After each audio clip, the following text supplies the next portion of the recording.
weight loss. Let's talk about it. Just over a year ago, I decided that I wanted to lose weight. I made some serious life changes, some serious health changes, and I lost 30 pounds. More than that. I lost about 15 kilograms, and a year down the line, I have also maintained it. This was my before, and this is obviously what I look like now. Both versions are beautiful, and both versions are healthy, but these were just my results. I've made mistakes.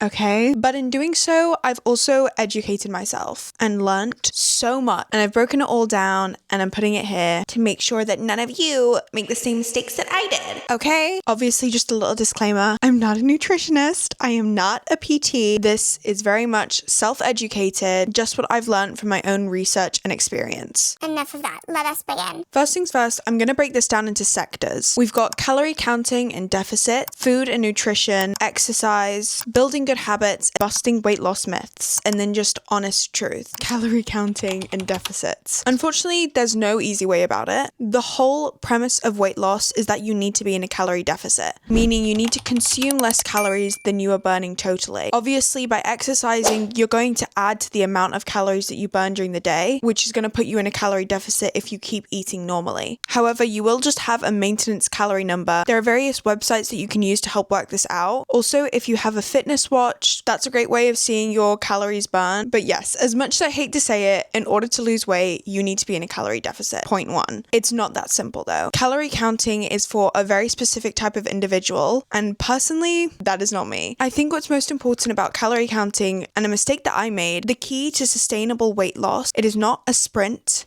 it is a marathon. Do not put yourself in a crazy cut because that is not sustainable. You are not a professional bodybuilder, you are human. Be realistic because then you're much more likely to stick to it, and you're also just going to be happier in general. If you're anything like me, I just became way too obsessive with it, literally tracking every single calorie that I put into my body. It is not fun, it is not easy, and in general, it just made me a much more miserable person. So towards the end of my weight loss, and what I now like to do is to forget about calorie counting, but just be what I call calorie conscious. Now, don't get me wrong, you can also just forget about calories altogether, and that in itself is a beautiful thing. But just towards the end of my weight loss, if there was just a lower calorie alternative, I would often choose that. I would be careful with portion control, and I also just found what worked for me, so I was less obsessive with it. For example, I love volume eating. This is basically when you still have large portions of food, but they're just predominantly more vegetables. And I freaking love vegetables. So honestly, this is a joy for me. I also think it is so incredibly important to stress that low calorie does not equal healthy, and vice versa as well. Something may be high calorie but still really good for you, and something that you shouldn't cut out of your diet. There was a point in my weight loss journey when I was literally putting so much shit into my body just because they were low calorie, when honestly the higher calorie alternative was so much more nutritious and just better for you in general. So as far as when it comes to low calorie foods, also make sure you're reading the ingredients label. That's all I'm saying. And that kind of brings me on to my next topic, foods to eat and nutrition. Because yes, a calorie deficit is important, but what's just as important as a calorie deficit and calories is the food that you're eating. First of all, do not restrict. Do not restrict, do not cut out certain foods. It's miserable, it's unrealistic, and you're just going to create a restrict binge cycle. It is human nature that if we stop ourselves from trying to eat certain foods that we enjoy, we're inevitably going to crave them. So if you're thinking about it, I'm going to stop you right there. We're not doing that around here, okay, honey? It's honestly all about balance. Have those foods that you enjoy, but also just add in foods that are going to help and aid your weight loss in other ways. The one thing that I will stress that is so important for weight loss and health in general is focusing on your gut microbiome health. This will facilitate everything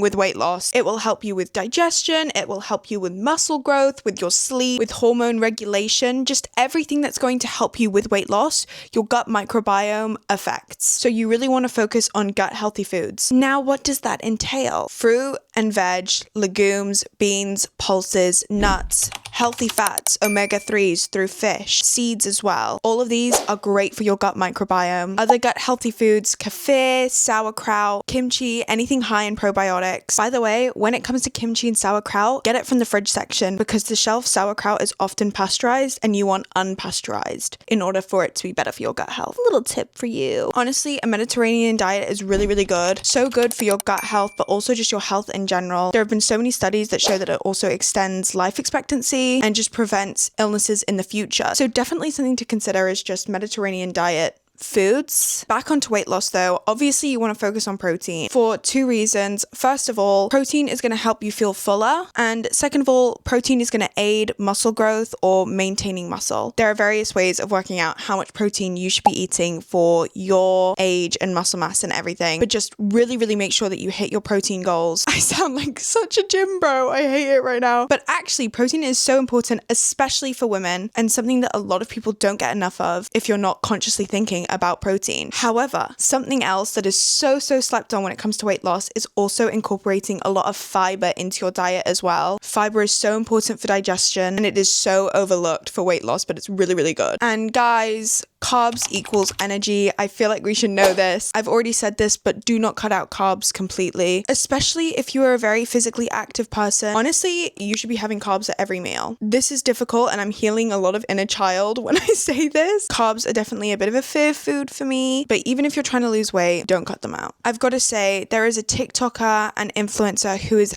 absolutely amazing. Her name is Laura Giesi. I'm so sorry. She has honestly completely reframed the way that I think about food, really healing my relationship and opinions around food. There is so much stigma and fear mongering around certain foods and food groups, but at the end of the day, no food is clean. There is no dirty food. What's healthy for one person won't be healthy and work for another person. So it's all about finding what's right for you, and most importantly, what you enjoy eating. Now moving on to exercise. A little bit of backstory for you. Growing up, I'd always been a very athletic person. I started dancing from the age of 3, and I also did a lot of sports at school. And then COVID hit, and all of a sudden I went from basically being physically active pretty much every day to doing essentially niche. I then also ended up quitting dance, and going through puberty definitely didn't help as well. My body dramatically changed and I gained a lot of weight. I had some stints where I would try to get back into fitness by going to the gym, but nothing ever really stuck. And you know why that was? Because I didn't enjoy it. Before, all my movement was things that I actually enjoyed doing, and that is how you make exercise a consistent habit. If you know you don't enjoy working out at the gym, do not force yourself to be there. But likewise, don't give up on fitness and exercise. Guarantee you just haven't found what you enjoy yet. But there are so many ways of exercising. You have walks, you have sport, you have classes. You just need to find something that you enjoy, some way of getting in daily movement and working out so that it doesn't feel like a punishment, but it actually gives you the serotonin boost that exercise is supposed to give you. Getting all those endorphins in, absolutely. And then it can become something consistent rather than something you just dip in and out of. When I started, I wanted to enjoy spin classes so bad. I wanted to be that yummy mommy. I wanted to be that soul cycle mom. I hated them. I absolutely hated them, and I had no motivation to go because I didn't enjoy it. But now I found things that work for me, things that I actually look forward to doing. I found that I love classes. They're more social, they hold me accountable, and just push me in a good way. I love Pilates, I love Barry's classes. Dancing, I love dancing so much. I know I said that I quit it, but I found dance classes that I really enjoyed doing. It definitely became less of a compulsory component in my life, and instead something that I actually wanted to go do. So I started doing more of those classes as well. And I also found things that work for me at the gym. So now the gym is more enjoyable for me too. I used to think that you'd have to go to the gym and just run on a treadmill, which I hate. Loathe entirely. But now I love walking on a treadmill and just reading a book or doing some work, and it's actually a fun pastime. It feels like a productive pastime for me because I finish and I feel better. If anybody has anything that they found really enjoyable when it comes to exercise, absolutely leave it in the comments. Let me know, because I just love trying new things, and I think that's such a great way of encouraging other people to start getting active as well. There is an element of pushing through and staying determined, putting in the work even when you may not want to or feel like doing it, because consistency does equal results. However, also listen to your body. Know when it needs a break and allow it to do so. Try not to let exercise become a lack of enjoyment and something that you begin obsessing over, because that's equally not fun. Alright guys, now on to some habits. Some habits for weight loss. Habits for weight loss. Quiet up and listen down.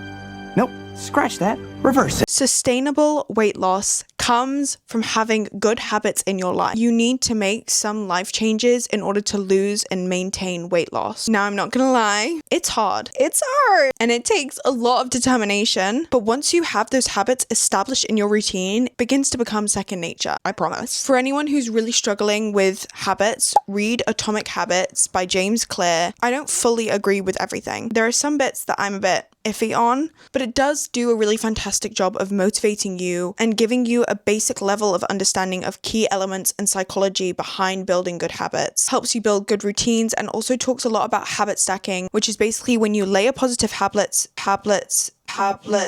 so it has a bit of a snowball effect. Like, for example, always starting your morning by making your bed. That's then going to encourage another positive habit, and just little habits like that is going to give you a good routine in general. Some good habits for weight loss, obviously daily movement, but also drinking a lot of water and staying hydrated, getting good sleep. That is so important for weight loss, and digestion, and intuitive eating. Also along those lines, just kind of checking in with yourself, journaling, even things like that can really help with weight loss. Just looking back at progress and just checking in with yourself, seeing how you feel mentally and physically. Okay, and now onto some honest truths, busting myths. Now, let's get real. Because weight loss is something that is so desirable, due to there being so much body insecurity nowadays, from beauty standards, social media, all that jazz, companies buy into that and profit off of insecurity. They know what's going to trigger that vulnerability, and they know that it's an easy target. Because of this, there's so many weight loss fads that are BS. Excuse the language. And so much misinformation. A rule in general, do not trust what you see on the internet. Do your own research, because 9 times out of 10, they will be based on one study that gave marginal results, and they took that as verbatim and used it as profit to sell this Magic weight loss trick. No.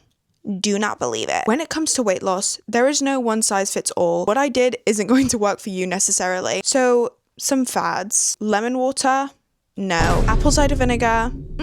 It can help with digestion, certainly, but I wouldn't say that you need it in order to lose weight. But if you are going to have it, dilute it with water and drink it through a straw, because the acidity is real bad for your teeth. Spot reduction when it comes to weight loss, the biggest bit of misinformation. If you ever see something being like, This exercise will help you lose belly fat. Eat this in order to lose fat off of your arms. BS. You cannot target weight loss to a specific region of your body. It is just how your body works. You will just lose fat where you lose fat. It is genetic. Wherever you lose fat first is out of your control. You will just lose fat in general. Intermittent fasting. This is probably my biggest fad that I dislike, because so many people says it works for them. And you know what? If it really, really does, and that's really what you believe, sure. It did nothing for me. Honestly, there is very little evidence to show that waiting to eat is beneficial for weight loss. The only thing that intermittent fasting did for me was create a whole binge restrict mindset, because mentally I was restricting myself through these hours, so I would feel a certain pressure to eat when I was allowed to, or eat before I couldn't. No, mentally I am too fragile for that. It would create the incorrect mentality and incorrect stigma around food and eating. The only good thing about intermittent fasting is eating your dinner earlier so that you have more time to digest your food before you go to sleep. This is a lot better for your gut, and also a lot better just in aiding sleep in general. So if you are going to intermittent fast, if you are bent set on it, I would say that is the only positive about it, really. And then the last honest truth I want to talk about is weighing yourself. I know when it comes to weight loss, a lot of people feel like they need to weigh themselves on the regular. My opinion on this, especially as women, pointless, because weight loss is not linear. Toilet paper theory, for all who know, you know. As women, you can often carry extra water and bloating due to hormones and your cycle. Also, building muscle. Newsflash! Muscle weighs. Muscle is heavy. So naturally, the scale may stay the same or even rise if you are building and gaining muscle. And you may think you're not making any progress, even though you're putting in the work, but really it's just the fat turning into muscle, which is still gonna weigh a lot. So my advice, sure, like weigh yourself, but do not take that as verbatim. Do not take that as the holy grail of how your weight loss journey is going. Base your weight loss on how you feel. If you feel better, if you feel stronger. Personally, I feel like that is a much better indicator of whether you are losing weight and whether this is positive rather than a number on a scale. Because at the end of the day, you should be wanting to lose weight for that reason as well. Wanting to lose weight on a whole should come from a place of wanting to feel better in your body rather than feedback you're getting from a scale. Do you know what I mean? And that pretty much rounds this off. Honestly, I definitely had points where I became very obsessive with it. I do not advise for anybody. As soon as you begin feeling like that, something is going wrong. And I would highly advise you get some professional help, or just any help in general, before you let it become an issue. Like I said, it is a journey. It is a marathon. Take your time with it and be kind to yourself. Let healthier eating and life choices come from a place of just wanting to better yourself in general, rather than a place of hatred for your body. Diet culture is so overwhelming. Like I said, there's so much misinformation, so be careful. And if at any point you feel like you're struggling, you want a friend, or you just want some advice, I'm always here. This video is always here. Come back, comment, reach out to me, anything, because I would love to help and I would love to chat. But I think that about sums everything up. Thank you guys so much for watching and sticking around to hear all my advice, tips, and tricks, a little insight into my weight loss journey and how I lost 30 pounds. Like I said, you're all beautiful no matter what you weigh, because that's BS. If you want more videos like this, more chats, more advice, please let me know in the comments. And as always, show yourself love and kindness. Make sure you like, comment, and subscribe, and share if you enjoyed this video. And go check out my account, because I've got some more videos. We've really been upping the YouTube game lately, guys, so I'm pretty proud of myself. So go check it out if you're feeling crazy. I will see you in my next video or vlog. But until then, bye guys. Love you. Mwah.